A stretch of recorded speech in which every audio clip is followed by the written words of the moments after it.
உங்களுடைய வங்கி ஒரு புதிய கொள்கையை அறிவிக்கிறது என்று கற்பனை செய்து கொள்ளுங்கள். ஒவ்வொரு நாள் காலையிலும் உங்களுடைய வங்கி கணக்கிலே 86,400 ரூபாய் சேர்க்கப்படும் என்று வங்கி அறிவிக்கிறது. ஆனால் ஒரு நிபந்தனை, அந்த பணத்தை அன்றே நீங்கள் செலவழித்து விட வேண்டும்.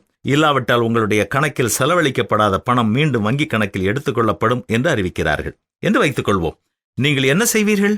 ஒவ்வொரு நாளும் அந்த 86,400 ரூபாயையும் பைசா மிச்சமில்லாமல் எடுத்து செலவு செய்வீர்கள், அல்லது நீங்கள் சேர்த்து வைப்பீர்கள், அல்லது பயனுள்ள எதிலாவது முதலீடு செய்வீர்கள். அப்படி என்றால் நீங்கள் சீக்கிரம் நல்ல பணக்காரராகி விடுவீர்கள்.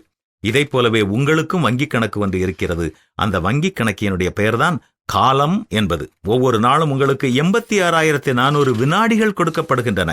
24 மணி நேரத்திற்கு பின்னால் நீங்கள் வங்கியில் இருந்த பணத்தை எடுத்து அதை நல்ல விதமாக முதலீடு செய்யாவிட்டால் உங்கள் கணக்கில் பணம் இருக்கப் போவதில்லை.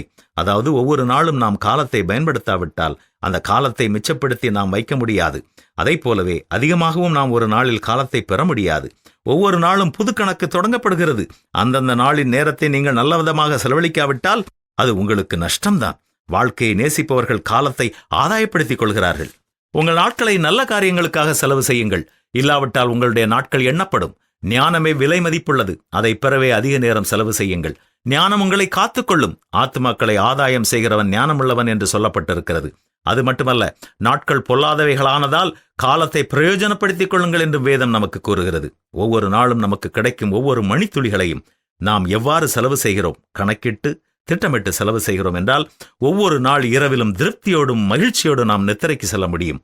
இனியாவது காலத்தை பயன்படுத்த திட்டமிடுவோமா?